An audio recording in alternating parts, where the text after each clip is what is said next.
Hello everybody. So it is Saturday afternoon. Bonjour à tous. C'est donc samedi après-midi, le 26 avril, et vous êtes ici avec Pascal Lotaz sur Neutrality Studies. Aujourd'hui, je suis dehors en route pour l'université parce que c'est agréable et calme là-bas l'après-midi. C'est tout simplement très agréable pour écrire et réfléchir. En chemin, le long de la rivière à Kyoto, j'ai pensé que nous pourrions peut-être parler un peu de ce qui se passe actuellement.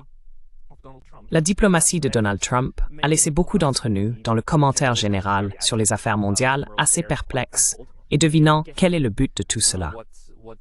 Certaines de ces politiques semblent hautement autodestructrices. Donald Trump brouille les lignes entre ces différents types de politiques. D'une part, les tarifs douaniers sont généralement des politiques économiques conçues pour aider l'économie locale ou le secteur local à rester à flot.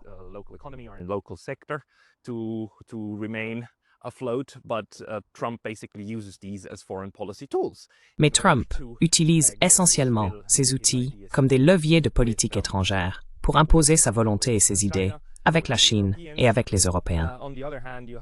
D'un autre côté, il y a une répression des écoles aux États-Unis, des universités, de la liberté d'expression par l'un des défenseurs de la liberté d'expression. C'est aussi l'un des événements décourageants du moment.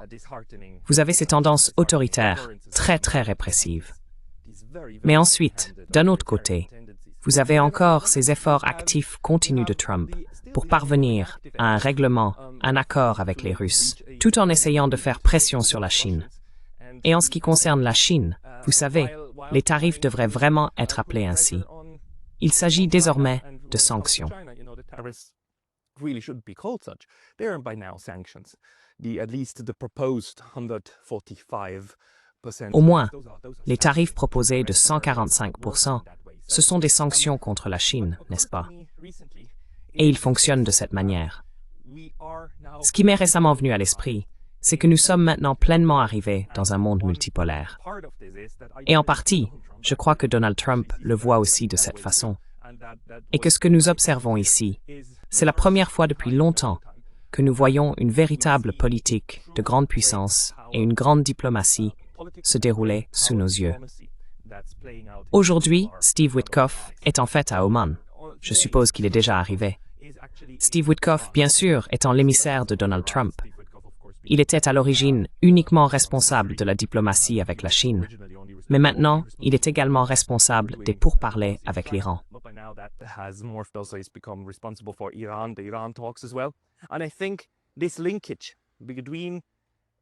Et je pense que ce lien entre la Russie et l'Iran est ce qui doit vraiment être compris le plus précisément. C'est quelque chose qui semble laisser Alexander Mercouris assez perplexe sur le Duran, quant à savoir pourquoi Steve Witkoff se donne même la peine d'aller en Russie. Il a eu sa troisième rencontre avec Vladimir Poutine hier vendredi, n'est-ce pas? Mais le point est qu'aujourd'hui, il rencontre les Iraniens à Oman, à Mascate, et il semble y avoir cette prise de conscience, du moins dans l'aile non néoconservatrice de l'équipe Trump. Et Witkoff en fait partie. Bien sûr, il ne fait pas partie des néoconservateurs, que ce dont vous avez besoin est un grand compromis. Même si vous ne pouvez pas mettre fin à la guerre en Ukraine, ce que vous pouvez faire, c'est essayer de définir les nouveaux contours de la manière dont ces trois grandes puissances interagissent entre elles.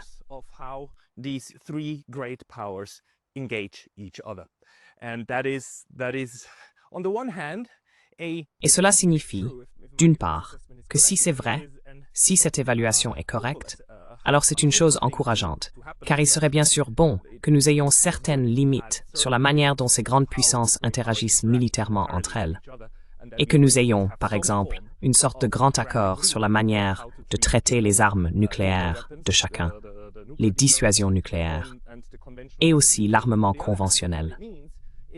D'autre part, cela signifie que nous avons un accord émergent, selon lequel ces conflits militaires ne vont pas disparaître, que nous allons vivre dans un monde où les États-Unis et la Russie sont simultanément engagés dans une guerre par procuration cinétique, tout en maintenant des relations diplomatiques et peut-être même des interactions dans les sphères économiques entre eux, pendant que cela se déroule, vous savez. economic spheres with each other while this is going on, you know. It's this moving away from the all or nothing, moving away from... C'est ce passage d'une pensée tout ou rien, ce passage de la pensée binaire, en particulier des sections néoconservatrices, des personnes qui dirigeaient puis ruinaient les années 1990 et 2000, et qui ont entraîné ou poussé les États-Unis dans des guerres comme l'Irak, l'Afghanistan, la destruction de la Libye, motivés par cette volonté de dominer et d'imposer leurs propres règles à ces endroits, que, si vous ne pouvez pas les contrôler, vous les détruisez. Et il semble que cela change maintenant. Donc l'acceptation que différentes parties du monde seront sous différents hégémons. Et vous savez, Marco Rubio, qui est en fait dans la faction néoconservatrice, le véritable secrétaire aux affaires étrangères des États-Unis, mais pas en charge de la Russie, pas en charge de l'Iran.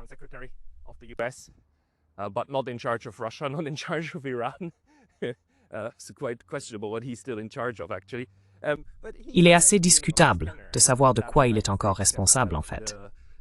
Mais il a dit au début de son mandat que les États-Unis acceptent que la Chine et la Russie sont des grandes puissances à part entière et que nous vivons dans un équilibre mondial multipolaire. Donc, je pense que ce qui se passe maintenant, c'est que Blinken essaie, ou pas seulement essaie, mais lie activement la question de l'Iran et de l'Ukraine. Pas dans le sens où l'un influence directement l'autre, mais que le véritable objectif de ces négociations en ce moment est d'arriver à une sorte de processus qui mène ensuite à un renouvellement de certains principes de base du jeu.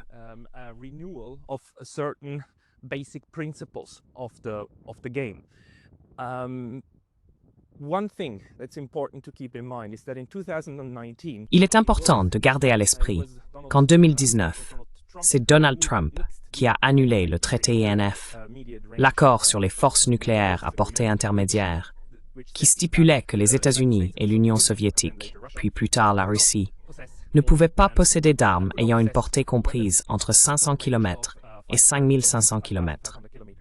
C'était essentiellement un accord pour désamorcer toute la guerre froide. Et il faisait partie d'autres traités et accords sur la réduction des armes pour désamorcer la guerre froide. Et cela a très bien fonctionné, au point qu'en 1989, les deux puissances ont décidé que cette guerre, la guerre froide, était terminée.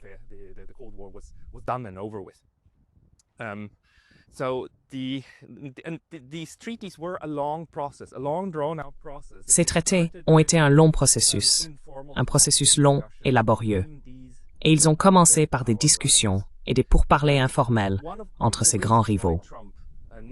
L'une des raisons pour lesquelles Trump a annulé l'accord, et pour moi c'est la principale raison, était que la Russie ne respectait pas le traité. Mais que ce soit vrai ou non, je ne suis pas la bonne personne pour en juger. Mais une deuxième raison a été donnée, à savoir que la Chine n'en faisait pas partie. Et oui, la Chine n'en faisait pas partie, par conception. Le traité INF était par conception un traité bilatéral, car les Européens n'en faisaient pas partie par conception.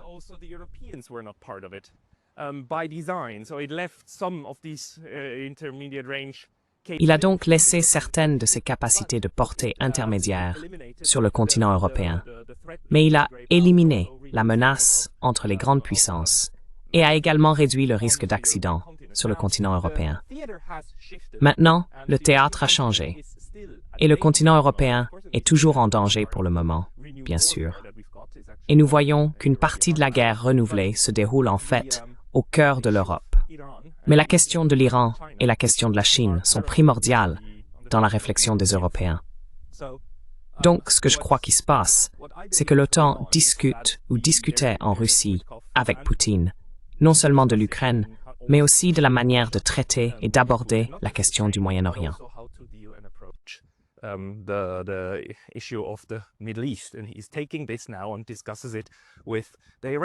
Et il prend cela maintenant et en discute avec les Iraniens à Oman. Leur ministre des Affaires étrangères, Arakchi, était en Russie et en Chine la semaine dernière. Ces puissances renégocient ou discutent maintenant de la manière d'aborder le conflit au Moyen-Orient. En un sens, c'est quelque chose que les trois ont en commun en ce moment. Les Chinois, les Russes et les Américains ont un intérêt inhérent à s'assurer que la prolifération nucléaire ne se produise pas. Ainsi, les trois ont un intérêt à assurer à l'Iran qu'il n'a pas besoin d'armes nucléaires. Les États-Unis essaient bien sûr de le faire par des menaces et de l'intimidation. Mais la Russie et la Chine n'ont également aucun intérêt à une nouvelle prolifération. Et c'est un classique, n'est-ce pas?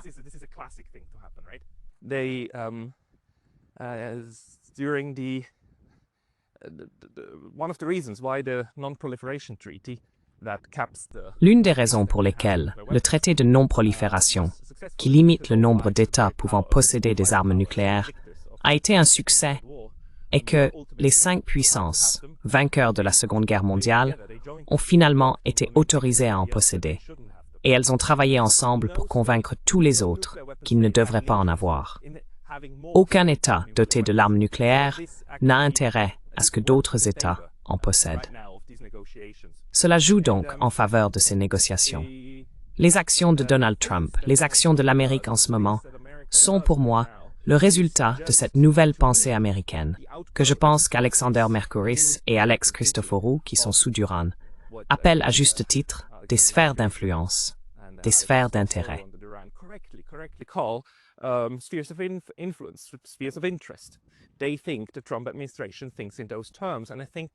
Ils pensent, l'administration Trump pense en ces termes, et je pense que les Russes et les Chinois sont en fait d'accord pour dire que c'est la bonne façon de restructurer le monde multipolaire.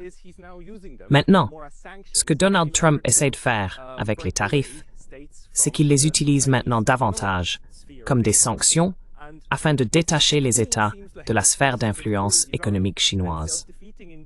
Et cela, à mon avis, ressemble à une politique mal conçue et finalement contre-productive. Mais je pense que c'est la logique qui la sous-tend. Utilisons un marteau-pilon pour détacher les États de la sphère économique chinoise. Ainsi, les négociations russes sont censées en même temps rétablir une forme d'accord entre Washington et Moscou.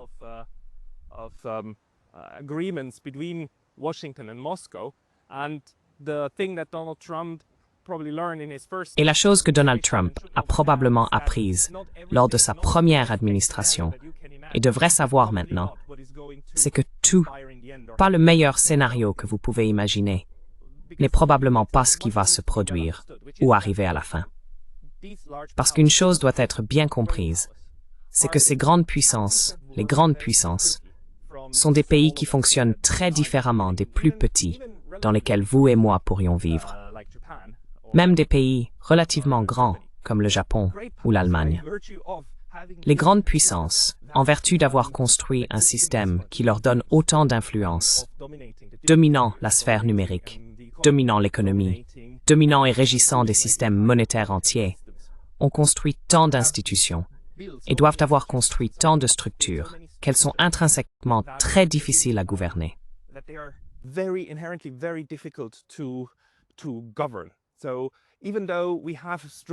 Même si nous avons des hommes forts à la tête des 3 grandes puissances en ce moment, ils ne peuvent pas tout gérer eux-mêmes, et ils ne gèrent pas tout eux-mêmes. Ils sont les bergers d'un système qu'ils doivent maintenir en vie. Et par le simple fait que nous ayons un système, cela signifie que les choses ont bien fonctionné dans le passé et ont permis aux États-Unis, à la Russie et à la Chine de produire le niveau de prospérité nécessaire pour avoir également les instruments de guerre et les systèmes de propagande en place pour contrôler une partie suffisante de leur propre population. Et il arrive que les systèmes se désagrègent, que les grandes puissances quittent simplement la scène du monde international.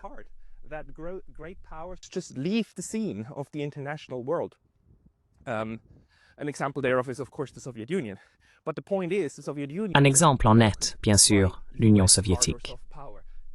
Mais le point est que l'Union soviétique n'a pas été brisée par le pouvoir dur ou doux des États-Unis. L'Union soviétique a été brisée par la Russie. Elle a été brisée par des problèmes internes qui ont conduit au nationalisme dans la plus grande république, la Russie, usurpant le pouvoir et brisant ainsi le système que l'Union soviétique avait construit de l'intérieur. Il y a des gens qui prédisent actuellement que quelque chose de similaire se passe avec les États-Unis.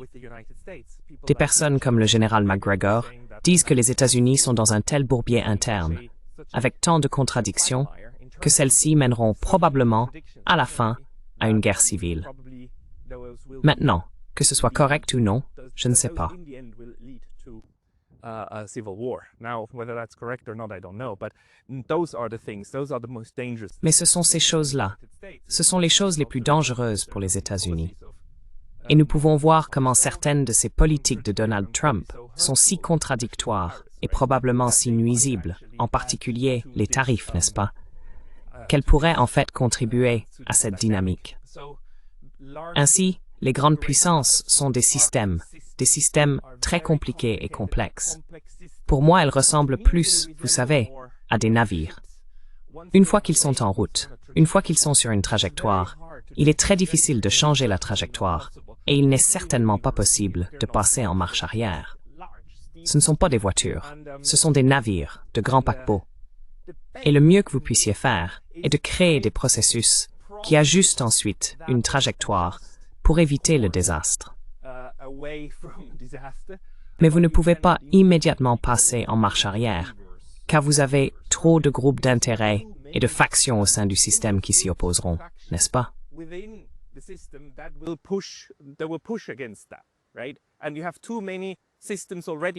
Et vous avez déjà trop de systèmes en place qui vous maintiendront sur la bonne voie, parce que vous avez institutionnalisé trop de choses. Vous pouvez voir comment Donald Trump essaie en fait de démanteler quelques-unes de ces institutions, n'est-ce pas? L'USAID, et essayer de démanteler des parties de la fonction publique des États-Unis. Ce sont des tentatives de briser certaines des institutions qui maintiennent le cap des États-Unis là où il était. Et c'est, je crois, ce qui explique l'une des critiques très légitimes de Brian Belichick du New Atlas, que ce que nous voyons est une continuation de l'agenda. Oui, les États-Unis ne vont pas fondamentalement changer leur approche des relations internationales parce qu'ils ne le peuvent pas, parce qu'ils dépendent du chemin emprunté, parce que le grand paquebot est en route.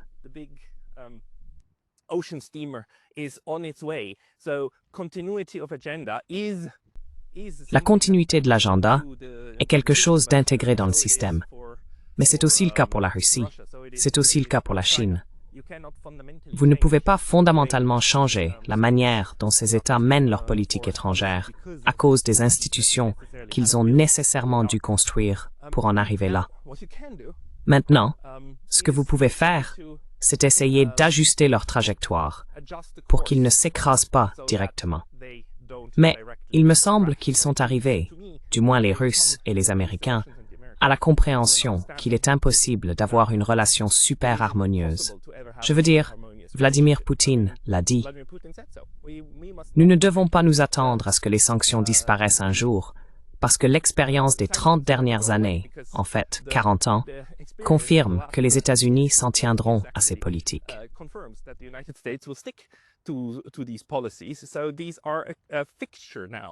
Donc ce sont désormais des éléments permanents. Les sanctions sont un élément permanent. Et cette division économique du monde en différentes sphères est un élément permanent du monde multipolaire. Et cela ne fera que s'intensifier. Alors nous ferions mieux de nous y habituer. Mais nous pouvons y faire face. Les Russes peuvent se procurer tout ce dont ils ont besoin, la plupart à l'interne, et le reste, ils peuvent l'obtenir de la Chine et d'autres endroits. Les Américains aussi.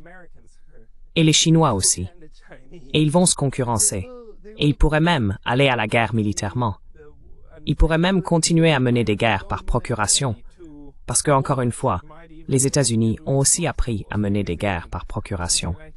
Et ils les ont menées et mises en œuvre en Afghanistan et en Ukraine.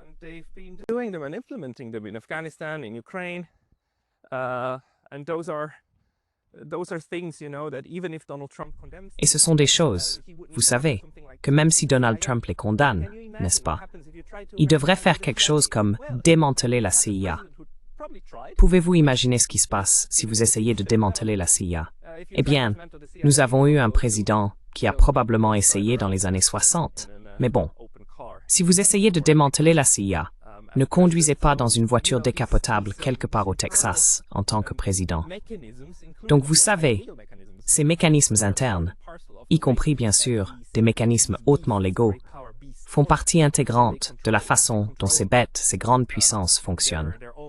Et puis, ils contrôlent tout dans leur propre domaine. Et si nous prenons un regard encore plus long sur tout cela, ce qui émerge, c'est que nous avons maintenant ces 2, 3 civilisations qui ne se partagent pas, mais qui délimitent des territoires ou des attentes concernant l'avenir.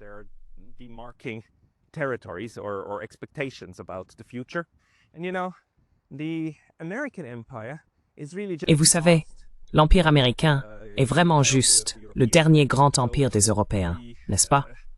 Oui, les Américains ont mené une guerre d'indépendance contre les Britanniques, celle qui existait depuis 250 ans. Ils ont construit le plus grand et le plus puissant empire que le monde ait jamais vu. Mais la manière dont la politique mondiale évolue renforce désormais ces autres endroits.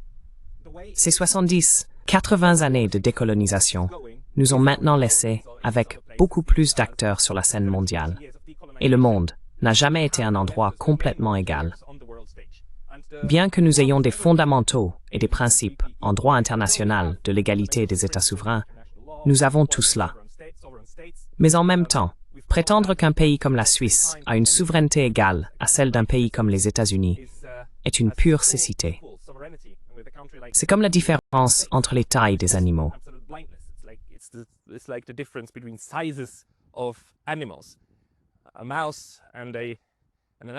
Une souris et un éléphant sont tous deux des mammifères. Mais il y a une très grande différence entre une souris marchant sur un éléphant et un éléphant marchant sur une souris. Le résultat est très différent. Et de la même manière, nous avons simplement des différences de taille et de puissance dans le monde international, qui amènent ensuite d'autres États à interagir avec ces grandes puissances d'une certaine manière. Et vous savez, quand nous parlons de civilisation entière, l'Empire américain est la dernière extension de cette civilisation coloniale européenne, qui a en fait éteint tant d'autres civilisations, n'est-ce pas? Je veux dire, il a éteint les Nord-Américains et les a complètement remplacés. Et il y a eu un effort intrinsèquement européen sur 500 ans pour arriver à l'endroit où nous sommes aujourd'hui.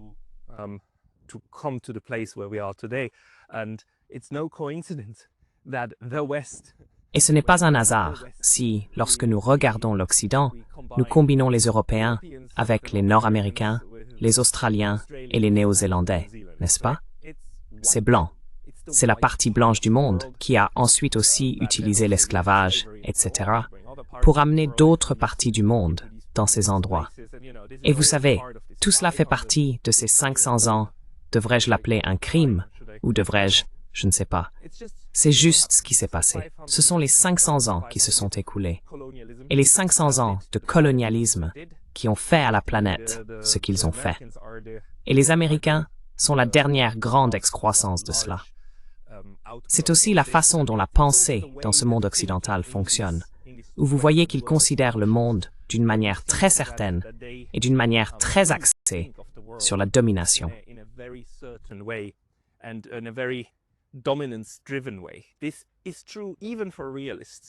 C'est vrai même pour les réalistes. J'ai regardé une vidéo très perspicace l'autre jour par India and Global Left, Jyotishman Mudhyar, qui fait un excellent travail là-bas. Il a interviewé John Mearsheimer. Et ce qui m'a frappé chez Mearsheimer est son analyse, parce qu'il est un merveilleux réaliste et un grand penseur, c'est qu'il est tout sauf un va-t-en-guerre. Il est très orienté vers le conseil aux gens sur la façon de faire de la politique de manière réaliste, afin d'éviter les guerres entre grandes puissances.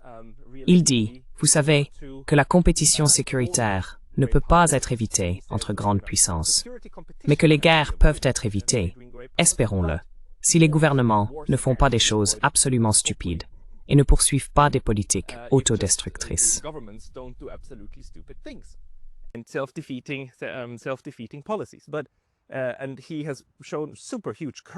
Et il a fait preuve d'un courage immense lorsqu'il a écrit le livre sur le lobby israélien, et s'y est tenu. Mais même lui, lorsqu'il analyse la Chine, et comment la Chine est devenue une grande puissance dans le podcast, a dit cela encore une fois, et il l'a dit de nombreuses fois auparavant. Il dit essentiellement que la Chine est l'erreur des États-Unis, parce que les États-Unis ont laissé la Chine entrer dans l'Organisation mondiale du commerce et ont aidé la Chine à devenir une puissance économique. Et sur cette puissance économique, la Chine a construit une puissance militaire. Et maintenant, depuis 2017, ils considèrent la Chine comme une grande puissance et une superpuissance rivalisant avec les États-Unis. Ce qui est intéressant dans cette présentation, c'est bien sûr que même lui n'attribue pas le succès de la Chine à la Chine. Il l'attribue à l'échec des États-Unis. He attributes it to the failure of the United States. And that's a very, very Euro-American way of thinking. Et c'est une manière de penser très, très euro-américaine, de voir tout ce qui se passe dans le monde comme soit un reflet des choses que les euro-américains ont bien faites, soit un reflet des choses qu'ils ont mal faites. Mais c'est un reflet d'eux. C'est une fonction de ce qu'ils ont fait, pas de ce qui se passe dans le monde international. Maintenant, je suis assez sûr que John Mearsheimer aurait beaucoup de réflexions à ce sujet. Et je suis sûr que sa pensée est bien plus nuancée que la façon dont je la présente ici. Mais la propension des Euro-Américains à se voir comme le centre de l'univers, l'eurocentrisme pour les Européens, et je l'appelle le quintessentialisme américain pour les Américains, cette idée d'être la nation irremplaçable et la ville brillante sur la colline, d'où tout le reste du monde émane. The shining city on the hill, right from where everything else for the world emanates. That thinking is very deeply ingrained in just the philosophical upbringing. Cette pensée est très profondément ancrée dans l'éducation philosophique des gens en Occident. Et c'est maintenant pour moi, là où nous allons avoir, non pas un choc, mais un changement sérieux. Ce système doit s'adapter, pour la première fois, au fait que vous avez différentes approches civilisationnelles de la politique mondiale. Et que vous avez un système dans lequel la Chine pourrait créer des compréhensions différentes de la manière dont elle interagit avec les nations, avec des voisins comme le Japon, la Mongolie et la Russie.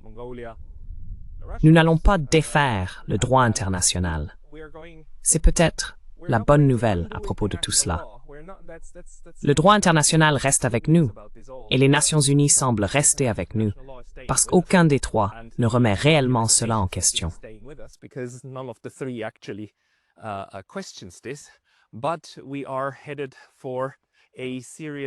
Mais nous nous dirigeons vers une refonte sérieuse des relations bilatérales entre les pays.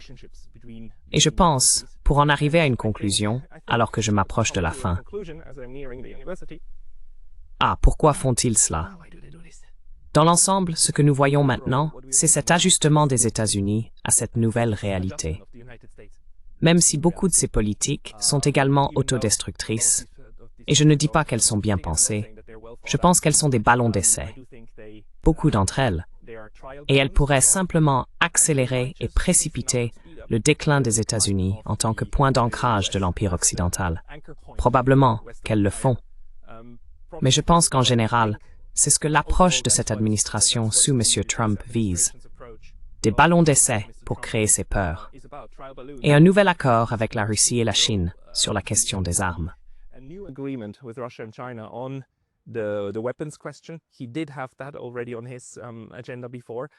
Il avait déjà cela à son agenda auparavant. Il en a parlé. Il a parlé du fait qu'il aimerait éliminer une grande partie de l'armement américain, russe et chinois, et que ce lien qui se développe actuellement est une tentative de forger un nouveau grand accord, ou appelons-le une grande compréhension stratégique des limites du système dans lequel nous allons vivre, où les guerres sont encore possibles, où l'interaction militaire est encore possible, mais où l'interaction économique et diplomatique reste également possible. Nous n'avons pas de noir et blanc, et nous n'avons pas la paix mondiale. Mais d'un autre côté, nous n'avons pas non plus une destruction totale et complète du monde.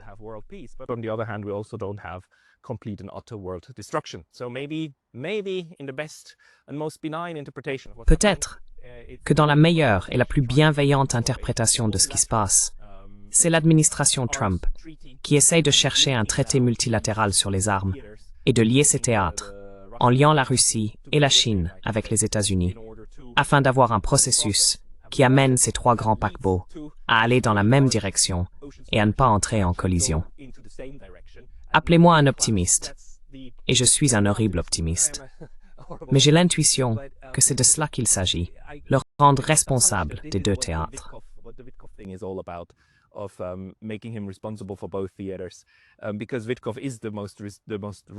Parce que Wittkov est le plus rationnel des négociateurs, et avec la partie rationnelle de l'équipe Trump, ceux qui aimeraient désamorcer la situation. Donc, je pense que nous assistons actuellement à une tentative de désescalade, malgré le fait que Donald Trump bombarde le Yémen, ce qui est une chose horrible à faire, et malgré le fait qu'il donne son feu vert à la poursuite du génocide des Palestiniens. Je ne dis pas que c'est une bonne chose.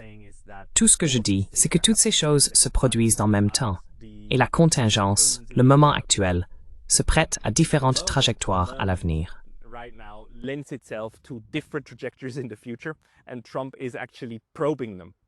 Et Trump les sonde en fait, les sonde tous. Et l'une des sondes, je pense, celle qu'ils aimeraient explorer, est une forme de compréhension, au moins implicite, de la manière de structurer le monde multipolaire. Ce qui signifierait que les États-Unis sont inclus, bien sûr, dans le monde multipolaire, même si je ne pense pas que les États-Unis aient l'intention de rejoindre les BRICS. Mais les BRICS ne sont qu'une partie du monde multipolaire. Et les États-Unis travaillent maintenant avec les Russes et les Chinois pour élaborer les nouveaux principes de base. Le temps le dira. Je dois y aller. Merci pour votre attention aujourd'hui. I've got to go. Thank you for your attention today.